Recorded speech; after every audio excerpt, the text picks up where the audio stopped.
अस्सलाम वालेकुम नाजरीन। पाकिस्तान और जनूबी अफ्रीका के दरमियान केप टाउन में खेले जा रहे दूसरे टेस्ट मैच के तीसरे दिन पाकिस्तान क्रिकेट टीम ने एक शानदार कमबैक किया।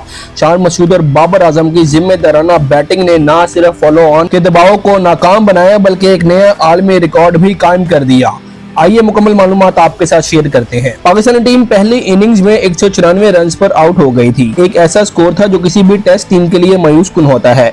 इसके बाद पाकिस्तान को फॉलो ऑन का सामना करना पड़ा और एक मरतबा फिर इस बात की उम्मीद की जा रही थी कि शायद पाकिस्तानी टीम दूसरी इनिंग में भी मुश्किलात का सामना करेगी। जनूबी अफ्रीका ने इस मौके पर एक मजबूत पोजीशन इख्तियार कर ली थी और ऐसा लग रहा था कि वो इस मैच में पाकिस्तान पर मुकम्मल तौर पर गालिब आ जाएंगे। फॉलो ऑन के बाद पाकिस्तान टीम ने जब बैटिंग का आगाज किया तो शान मसूद और बाबर आजम ने जो शानदार कारकर्दगी दिखाई वो काबिल तारीफ है। दोनों खिलाड़ियों ने मिलकर एक नया आलमी रिकॉर्ड कायम किया जिसने न सिर्फ पाकिस्तानी क्रिकेट को एक नई उम्मीद दी बल्कि उसने जनूबी अफ्रीका के बॉलर्स को भी बेबस कर दिया। शान मसूद और बाबर आजम की 205 रन की पार्टनरशिप ने फॉलो ऑन के दबाव को मुकम्मल तौर पर नाकाम बना दी। इस शराकतदारी के दौरान दोनों बल्लेबाजों ने जिम्मेदारी के साथ खेलते हुए जनूबी अफ्रीका के बॉलर्स को चैलेंज किया और ऐसा स्कोर तामीर किया जिसने पाकिस्तान को सीरीज में वापसी की उम्मीद पैदा की।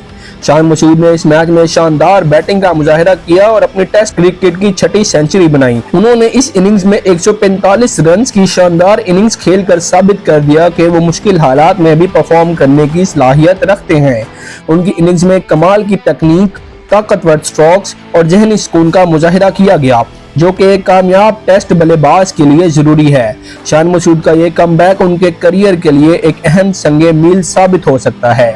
इसी के साथ ही बाबर आजम ने भी शान मसूद के साथ मिलकर एक शानदार इनिंग्स खेली और 81 रन बनाए।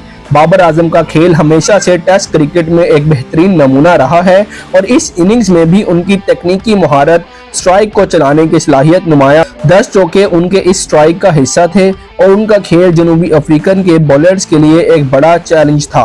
बाबर आजम ने इंतहाई जिम्मेदारी का मुजाहिरा करते हुए टीम को मुश्किल से निकाला और एक मजबूत पार्टनरशिप के जरिए टीम के मजमूई स्कोर को बढ़ाया। जब शान मसूद और बाबर आजम की पार्टनरशिप 134 रन पर पहुंची तो उन्होंने 2006-07 के सीजन में सेंचुरियन में यासर हमीद और यूनुस खान के दरमियान 133 रन की पार्टनरशिप का रिकॉर्ड तोड़ दिया। इस रिकॉर्ड के साथ ही उन्होंने टेस्ट क्रिकेट में एक नया आलमी रिकॉर्ड कायम किया जो कि पाकिस्तान क्रिकेट के लिए एक यादगार लम्हा है। इस पार्टनरशिप के साथ ही जनूबी अफ्रीका के बॉलर्स को दबाव का सामना करना पड़ा क्योंकि ऐसे लगने लगा था कि पाकिस्तान एक बार फिर अपनी पोजीशन मुस्तहकम कर रहा है। शान मसूद और बाबर आजम की जोड़ी ने जनूबी अफ्रीका के तमाम प्लान्स को नाकाम बना दिया और उनकी बैटिंग को पिच पर वापस आकर उन्हें बेबस कर दिया। जनूबी अफ्रीका के बॉलर्स जैसे कि कगिसो रबादा, मार्को जैनसन और केशव महाराज ने अपनी तरफ से पूरी कोशिश की मगर वो इस जोड़ी के सामने नाकाम नजर आए।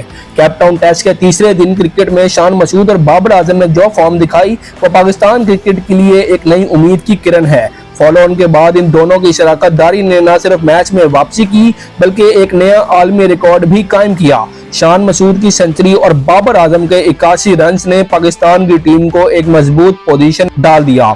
उनकी इस शानदार बैटिंग के साथ पाकिस्तान को सीरीज में वापसी का भरपूर मौका मिल गया है। अब देखना यह होगा कि पाकिस्तान इस मौके को किस तरह इस्तेमाल करता है, लेकिन इस जोड़ी ने साबित कर दिया है कि पाकिस्तान क्रिकेट में अभी बहुत कुछ बाकी है।